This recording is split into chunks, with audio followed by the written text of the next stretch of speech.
जी बिल्कुल, चूँकि आइंदा चंद दिन बाद मियां मोहम्मद शहबाज शरीफ की जानिब से APC बुलाने का ऐलान किया गया है और कहा गया है कि हम बाकायदा तौर पर ऐसे लोगों को आवाम के सामने लाएंगे, ऐसे ज़मीर फरोशों को आवाम के सामने लाएंगे जिन्होंने चूँकि आपने देखा है कि 64 हाथ खड़ा करने वाले सेनेटर में से 14 वोट जो हैं वो उनको नहीं पड़े। इसी हवाले से मैं समझता हूँ कि आवाम को पता चलना चाहिए कि वो 14 लोग कौन थे, उनके राब्ते किन किन के साथ थे, जहांगीर तरीन साहब को किसने किसके साथ मिलवाया और कौन किस वक़्त किसके घर गया, ये आपको बताना इंतहाई ज़रूरी समझता हूँ, उनके नाम बताना ज़रूरी समझता हूँ।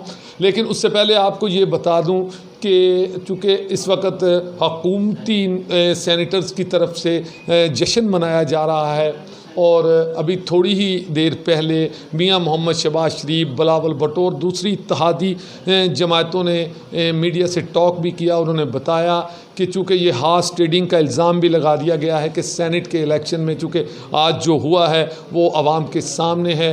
जैसा कि फिरदौस आशिक कवान ने कहा कि सेनेट पर होने वाले हमले को आज बाशऊर और पढ़े लिखे सेनेटर्स ने नाकाम बना दिया।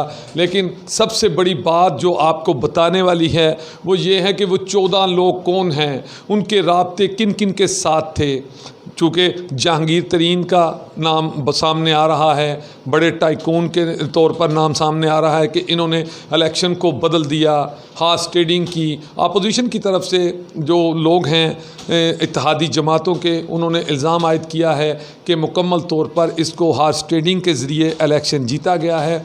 लेकिन ये जो नाम 14 की 14 नाम मैं आपको बताने जा रहा हूँ, आप सुन के हैरान होंगे कि इन लोगों के राब्ते किन किन के साथ थे और कहाँ कहाँ पे इनकी मुलाकात हुई और किन शर्तों पे इन्होंने अपनी वफ़ादारियाँ तब्दील की। लेकिन इससे पहले आपको बता दूं कि मुख्तलिफ़ तरीके से जो मियां मोहम्मद शहबाज शरीफ ने अभी ऐलान किया है कि APC बुलाने के बाद हम उनके नाम सामने लाएंगे, उन लोगों के चेहरे आवाम के सामने लाएंगे जिन्होंने अपनी वफ़ादारी तब्दील की। Deputy chairman senate Salim Mandviwala के लिए जब पोलिंग शुरू हुई तो जैसा कि आपने देखा कि अच्छी एक गेम खेली गई अपोजिशन जमातों की जानिब से।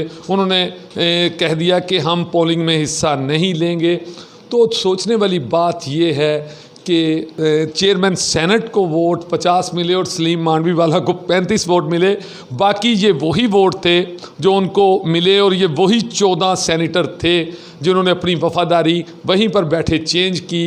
अब सोचने वाली बात ये है कि वो खासे फंस चुके थे उस वक़्त कि अगर वो सलीम मांडवीवाला को वोट देने जाते तो शो हो जाते।